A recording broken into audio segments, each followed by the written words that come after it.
La visite d'animation socio-économique a pour but de renforcer les processus d'inclusion sociale et de contribuer à l'optimisation du potentiel des groupes vulnérables pour plus d'autonomie et d'initiative. Au plan pédagogique, méthodologique, c'est une modalité de renforcement de la cohérence des interventions des différents programmes du département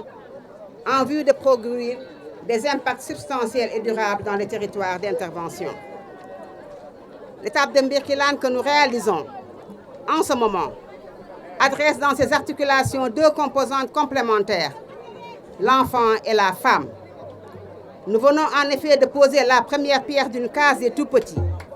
qui sera réalisée dans le cadre du PADHS avec comme partenaire de mise en œuvre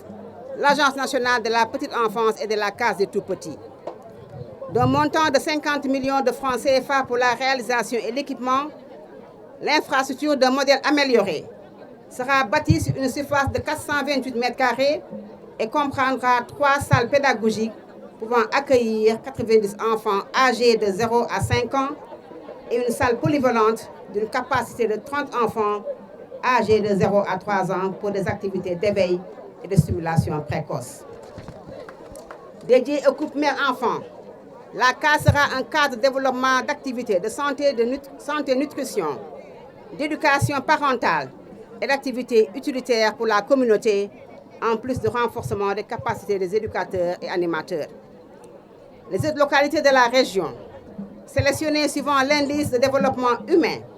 qui en sera aussi doté, sont de Ndioben Samalalo, Ndianké Souf, Ida Mourid, Missira Waden et Djamal. Au niveau national, le PIPADH qui adresse, parmi ses objectifs, l'élargissement de l'accès au préscolaire a prévu la construction de 66 cases des tout-petits, 150 classes préscolaires à l'élémentaire et 14 daras préscolaires publics au profit d'1 million d'enfants. Pour cette importante projection, je voudrais remercier la Banque mondiale, partenaire du gouvernement, et féliciter l'ensemble des acteurs de la petite enfance pour les précieuses contributions de chacun et chacune dans le processus, avec l'espoir que cette dynamique va se poursuivre pendant le chantier et autour des activités de la prochaine case. Dans ce cadre, les femmes auront, comme toujours, un rôle important à jouer et un leadership à exercer, comme en a fait la belle démonstration la coordonnatrice du comité consultatif de la femme dans la présentation de la situation et du devenir de la condition féminine dans le département. Madame la coordonnatrice, votre analyse constitue une bonne base pour un nouveau départ vers l'autonomisation des femmes et des filles et le repositionnement dans les sphères de la société. En référence à la volonté du chef de l'État de promouvoir toutes les femmes et les filles, je vous renouvelle ici mon engagement à vous soutenir. Dans ce cas, je suis aujourd'hui porteur d'un montant de 60 millions de francs CFA destinés à financer les projets qui ont déjà fait l'objet d'une sélection au niveau du département. Je vous porte par la même occasion un équipement constitué de 2 moulins à 1000, des kits cuisine, des machines à coudre simples, des machines à coudre broderie, des kits sonorisation et des presse-huiles. Pour mes enfants qui sont dans les daras, l'appui-compte, des matelas, des lave-mains, des nattes, du riz, du sucre et de l'huile. J'attends de Madame le préfet du département